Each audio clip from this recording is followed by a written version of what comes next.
Today we're going to discuss imaginary numbers. Last class period I kind of led into it when we were solving by inverse operations, that sometimes things don't yield a real solution. In that case, they yield what's called an imaginary solution. Here's a little joke to start with, or cartoon. Here's another math problem I can't figure out. What's that? 9 plus 4. Ooh, that's a tricky one. You have to use calculus and imaginary numbers for this. Imaginary numbers, 11, 30, 12, and all of those. It's a little confusing at first. How did you learn all this? You've never even gone to school. Instinct. Tigers are born with it. Now, imaginary numbers are a little bit tricky, but once you get the hang of them, they're not too bad to work with. So we're going to kind of go into the basics of them. So, imaginary numbers, here's another joke. Be rational, which means be something you can actually do. And Pi says be real, so make it a real number. So here's kind of the setup. I is going to be the equivalency of the square root of -1. I squared will be -1 because when you multiply something by itself, it yields that answer. Notice that it's not a positive 1, it is a -1. I to the third would be -1 times I, so -1i. And I to the fourth would be like taking I squared times I squared, so -1 times -1 is a positive 1. So here's a couple more examples. So if I say to evaluate I to the fifth, I to the fifth, we go through and say, well, that's 4 times plus 1 more. So if you think about it, I to the fourth is 1. Now notice for I to the first, I use I. We don't say square root of -1. So 1 times I is 1i. So repeating the process, I'll do this with I to the seventh. Well, that'd be I to the fourth with an additional I to the third times it, because 4 plus 3 is 7. Same base, add your exponents. Well, I to the fourth is 1.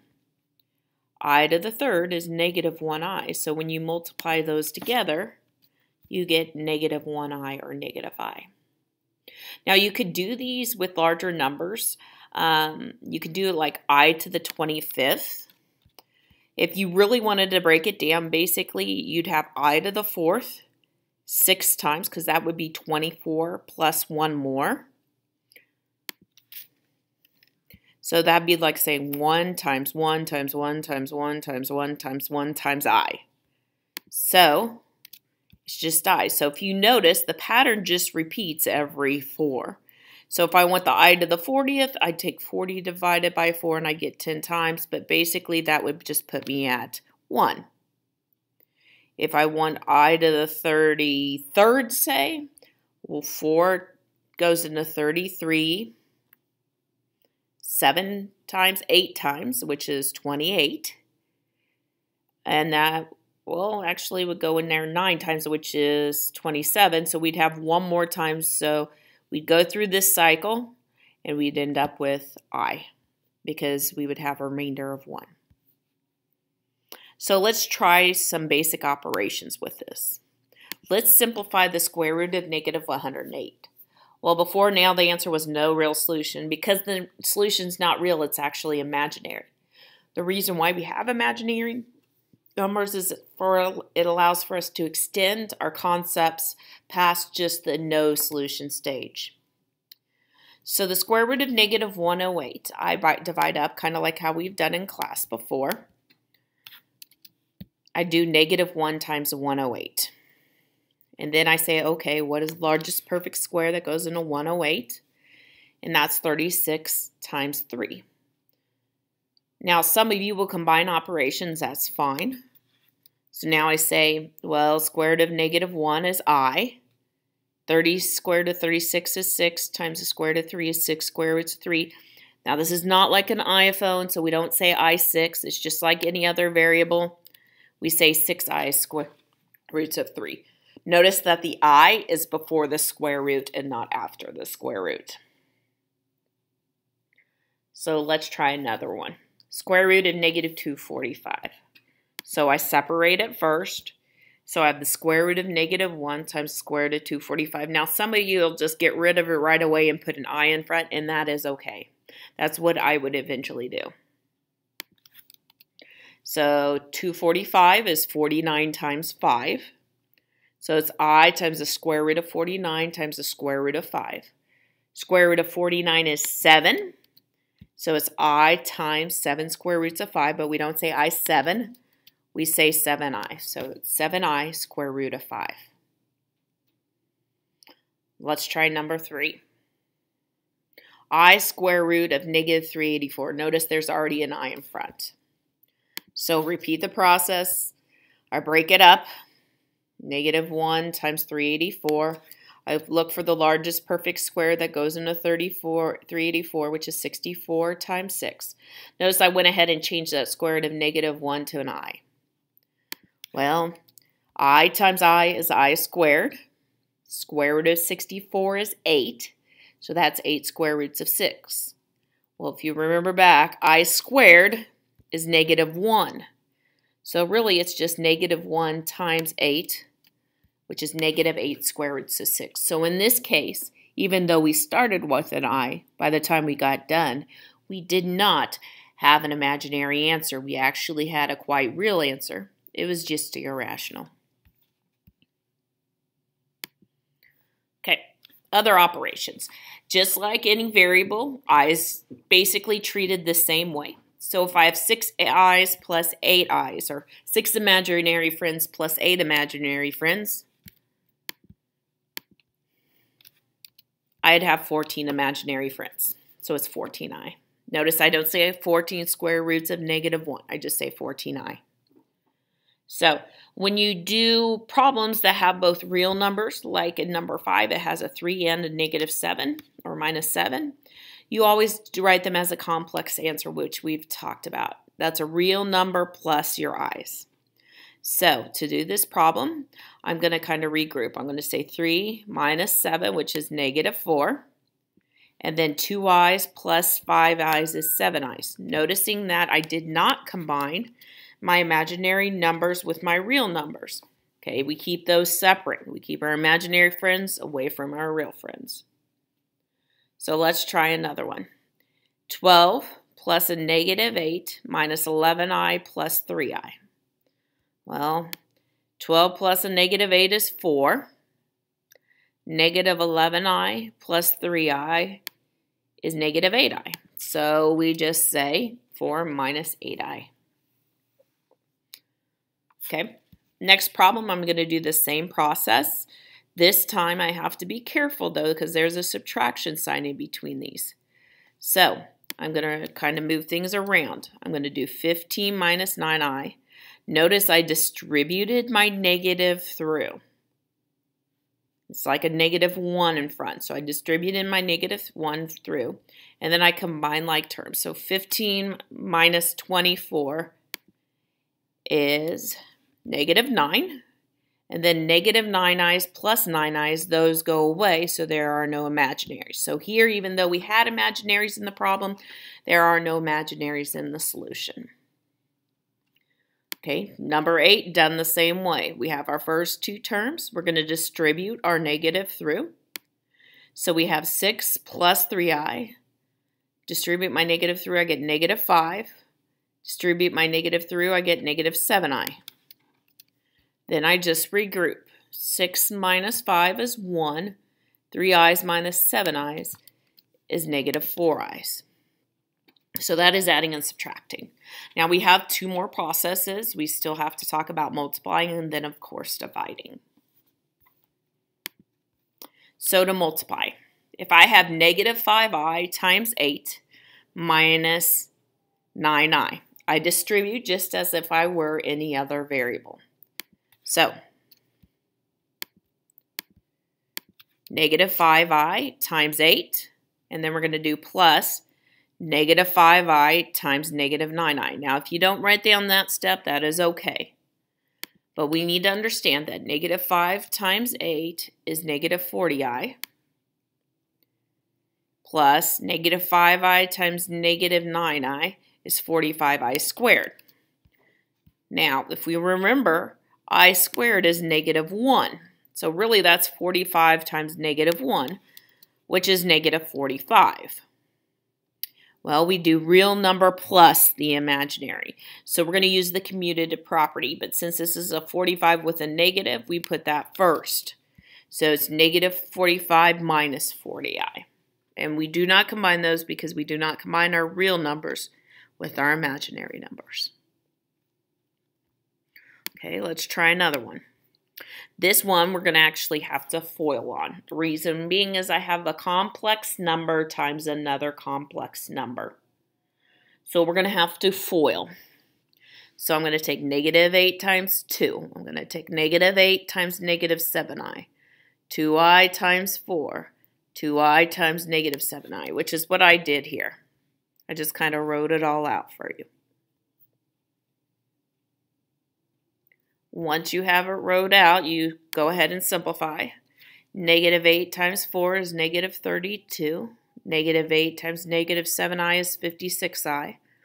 2i times 4 is 8i. And 2i times negative 7i is negative 14i squared. Or 14i squared. I don't know why I have 17. That should be a 14. I'm going to kind of change our answer here. So negative 32 plus 56i plus 8i minus 14i squared. Now remember that I squared means negative 1, so that's negative 14 times negative 1, which is a positive 14. And then if we combine like terms, negative 32 plus 14, and that changes, is now negative 18. 56 i's plus 8 i's is still 64 i's. Some of you'll like imaginaries a whole lot more than square roots because there's no real simplifying to do other than you have to remember I is the square root of negative 1 and I squared is negative 1. So let's look at some dividing. 3 times 3 over 2i. Well, the first step we need to rationalize. So that's kind of where I've started right here. So the original problem is 3 divided by 2i. Noticing that I just multiplied the top and bottom by I. Now you can multiply by 2i, you'll just have to reduce a little more later on. Just like with radicals, you cannot have an I in the denominator because I is the square root of negative 1. So then we multiply straight across. 3i, 2i times I is 2i squared. Well, we know 2i squared is 2 times negative 1. Well, 2 times negative 1 is negative 2. But we never leave a negative in the denominator, so you have two options here. You can either A, move it to the front, or you can realize negative 3i over 2 is actually the same thing as saying negative 3 halves I. Let's try another one. 11 over negative 7i. I start by multiplying the top and bottom by I. 11 times I is 11i. Negative 7 times I is negative 7i squared. I squared is a negative 1. Negative 7 times negative 1 is positive 7. So we can say 11i over 7, or we could say 11/7 I. Let's try complex. The original problem here is 6 divided by 3 minus I. Now, if you remember back when we did square roots, you have to make sure that if it's addition or subtraction, you have to use what we call the conjugate, which is the opposite. So all we do is change the sign in between the two. So next I look at the top and I say, oh, 6 times the quantity 3 plus I, I'm going to have to distribute. So 6 times 3 is 18, 6 times I is 6i. On the bottom, I actually have 3 minus I times 3 plus I. So there's kind of like some parentheses right around that second value. So if I have a binomial times a binomial, I have to FOIL. So 3 times 3 is 9. Outside's 3 times I is 3i. Inside's negative I times 3 is negative 3I. And last negative I times I is negative I squared. Now we're going to reduce. We know that negative I squared, or I squared anyways, is negative 1. And the 3I minus 3I cancel. So it becomes 9 minus, because there's a minus there, negative 1. Well, 9 minus a negative 1 is 10. And just like with square roots, we can simplify because they are all divisible by 2. So when we do so, we get 9 plus 3I over 5. Or you could separate it out to real plus imaginary. So 9/5 plus 3/5 I. Okay, one more and then we're done for the day for notes. So the last one we're going to do is 4 plus 2I divided by negative 8 plus 3I. So just like before, we have to multiply by the conjugate. Notice I did not change the sign of the number in front. The only sign I changed was the number between the two. Now when I look at this, I see a binomial on the bottom, right there, but I also see a binomial on the top.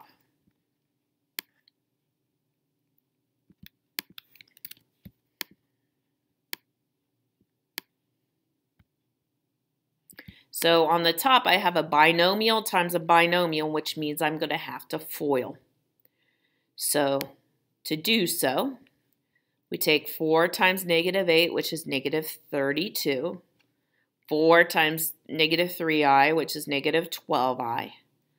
2I times negative 8, which is negative 16I.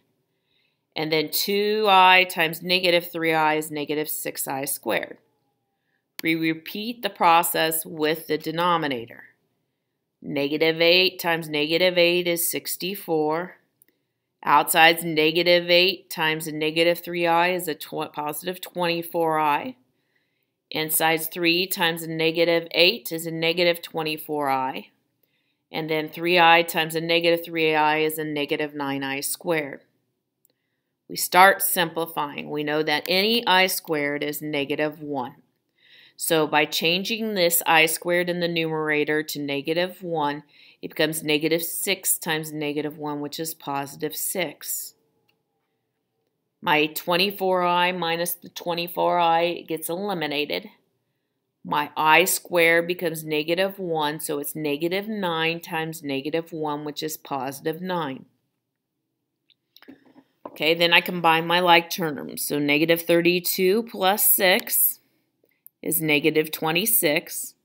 Negative 12I minus 16I is negative 28I. 64 plus 9 is 73.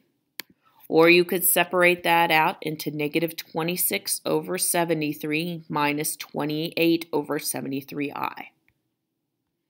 I hope this has been helpful in understanding the basics of imaginary numbers. Now you have assignment to work on.